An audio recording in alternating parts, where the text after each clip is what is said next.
အားလုံးပဲမင်္ဂလာပါခွန် vlogs ကနေပြန်လည်ကြိုဆိုလိုက်ပါရခင်ဗျာဒီနေ့ဗီဒီယိုလေးကတော့ဒီဖြူကြီးကလေးဒီကြောက်ကလေး၄ပွင့်ကိုကျွန်တော်တို့ရောင်းပေးထားတဲ့ဗီဒီယိုလေးပေါ့နော်ကြောက်လေးကတော့ဒီ၄ပွင့်ထဲမှာအကြီးဆုံး2ပွင့်လေးကတော်တော်ကိုလာတယ်ကြောက်စီကြောက်သားဘာမှကိုပြောစရာမလိုဘူးပေါ့နော်ဆိုတော့တခုရှိတာကတော့ပယ်လေးတော်တော်လေးသေးနေတယ်ပေါ့နော်ဆိုတော့ဂျန်တဲ့ဒီအသေး2ပွင့်ကတော့နည်းနည်းလေး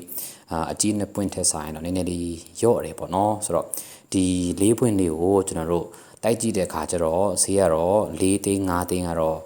တော်တော်များများဈေးပေးကြတယ်ပေါ့နော်အမြင့်ဆုံးကျွန်တော်တို့တိုက်ကြည့်လိုက်တဲ့အခါကျတော့6သိန်းအထိဈေးရောက်တယ်ပေါ့နော်6သိန်းအထိဈေးရောက်တဲ့အခါကျတော့ပိုင်ရှင်ကိုမေးကြည့်တော့ပိုင်ရှင်ကကျွန်တော်တို့ရောင်းပေးတယ်ပေါ့နော်6သိန်းနဲ့ရောင်းပေးမယ်ဆိုပြီးတော့ကျွန်တော်တို့6သိန်းနဲ့ရောင်းပေးလိုက်တယ်ရောင်းပေးလိုက်တော့ကျွန်တော်တို့ဒီပိုင်ရှင်ဘက်ကပွဲခပေးတယ်ဒီဘက်ကဝယ်တဲ့ကုန်တွေရတယ်ကျွန်တော်တို့ lucky ဆိုပြီးတော့lucky 1000ထည့်ပေးလိုက်သေးတယ်ပေါ့နော်ဆိုတော့ဒါအခုကျွန်တော်တို့ရောင်းနေတာကကျွန်တော်ဆရာဒီပေါ့နော်ကျိတ်တန်ရတွေကတင်နန်းအယောင်အဖွဲ့တွေပေါ့နော်သူတို့ကိုယ်တိုင်လက်တွေ့အယောင်ဆင်းပြီးတော့ကိုယ်တိုင်လက်တွေ့သူတို့ကိုယ်တိုင်ပဲရောင်းတာပေါ့နော်ဆိုတော့ဒီ၄ပွင့်လေးကို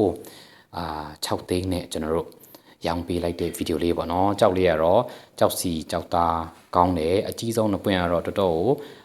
စွာတယ်တော်တော်လေးရှင်းကုန်ရှိတယ်ပေါ့နော်နည်းနည်းလေးပယ်လေးတီးသွားတာတခုကြောင့်ပဲပေါ့နော်ဆိုတော့